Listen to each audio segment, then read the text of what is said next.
ముందుకు సాగుతుంది, దారి మారుతుంది. కానీ ఆ చిన్న పాప మనసులో మాత్రం ఒకే ఆలోచన, అమ్మా, నాన్న. కొద్దిసేపటికి వాళ్ళు హాస్టల్కి చేరుకున్నారు. ఒక పెద్ద గేటు, కొత్త ప్రదేశం, తెలియని మనుషులు. అమ్మా, నాకు ఇక్కడ చాలా భయంగా ఉంది. ఏమీ లేదు, ఏం భయపడాల్సిన అవసరం లేదు.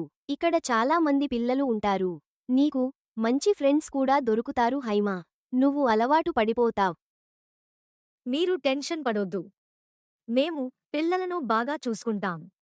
ఇక్కడ డిసిప్లిన్ కూడా చాలా ఇంపార్టెంట్. మీ పాప త్వరలోనే అలవాటు పడిపోతుంది. సరే, మా పాప చదువు మీదే ఫోకస్ పెట్టాలి. ఎంత ఫీజైనా పర్లేదు, మేము పే చేస్తాం.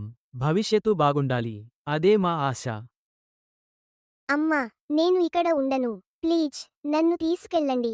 నేను బాగా చదువుకుంటాను. ప్లీజ్ అమ్మా. పాపా, నాకు కూడా బాధగానే ఉంది. కాని ఇది నీ భవిష్యత్తు కోసం. చాలు, ఇంకా ఆలస్యం చేయొద్దు. వెళ్దాం. నాకు ఆఫీస్లో చాలా పనులు ఉన్నాయి. ఇంకా టైం వేస్ట్ చేయకూడదు. ఆ క్షణం ఆ చిన్న పాప గుండె మొదటిసారి విరిగిపోయింది. కన్నీళ్లు మాత్రం ఆగలేదు. ఇది నీ బెడ్. ఇక్కడే ఉండాలి. రూల్స్ ఫాలో అవ్వాలి. అర్థమైందా? ఓకే మేడం, మీరు చెప్పినట్టే వింటాను. కొత్తగా వచ్చావా? నీ పేరు ఏంటి? హా, అవును, నా పేరు హైమా. మీరు ఇక్కడ ఎంత కాలం నుంచి ఉన్నారు? మేము వచ్చి 2 సంవత్సరాలు అవుతోంది. మమ్మల్ని కూడా మా అమ్మ నాన్న ఇలానే వదిలేసి వెళ్ళిపోయారు. మొదటి రోజు చాలా ఏడ్చాను. ఈ 2 సంవత్సరాల్లో ఒక్కసారి కూడా నన్ను చూడడానికి రాలేదు వాళ్ళు. రాత్రి పడింది, లైట్లు ఆఫ్ అయ్యాయి. కానీ హైమా కళ్ళల్లో నిద్ర లేదు. ఏంటి ఇది? ఇంకా పడుకున్నావా? ఇది నీ ఇల్లు కాదు. ఇక్కడ టైంకి లేవాలి. త్వరగా లేవు. అదే మేడం స్టైల్. అందరితో అలా మాట్లాడతారు. అమ్మ అయితే ఇలా ఎప్పుడూ మాట్లాడలేదు. ఇక్కడ అమ్మ లాంటి వాళ్ళు ఉండరు. సరే, పద వెళ్దాం. స్నానం చేసి రెడీ అవుదాం. లేట్ అయితే మళ్ళీ వార్డెన్ తిడుతుంది.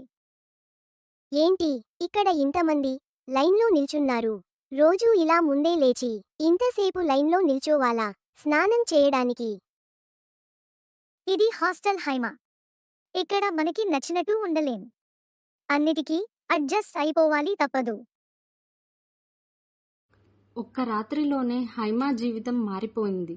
ప్రేమ నుంచి నియమాల వైపు, సౌకర్యాల నుంచి ఒంటరితనం వైపు. ఈ హాస్టల్ జీవితం హైమాను ఎలా మార్చబోతుంది? ఆమె గుండెల్లో ఖాళీ ఎప్పుడైనా నిండుతుందా? లేక ఆ బాధ ఆమెను పూర్తిగా మార్చేస్తుందా? అది తెలుసుకోవాలి అంటే తరువాతి భాగాన్ని తప్పకుండా చూడండి మీ కార్టూన్ కథలు ఛానల్లో.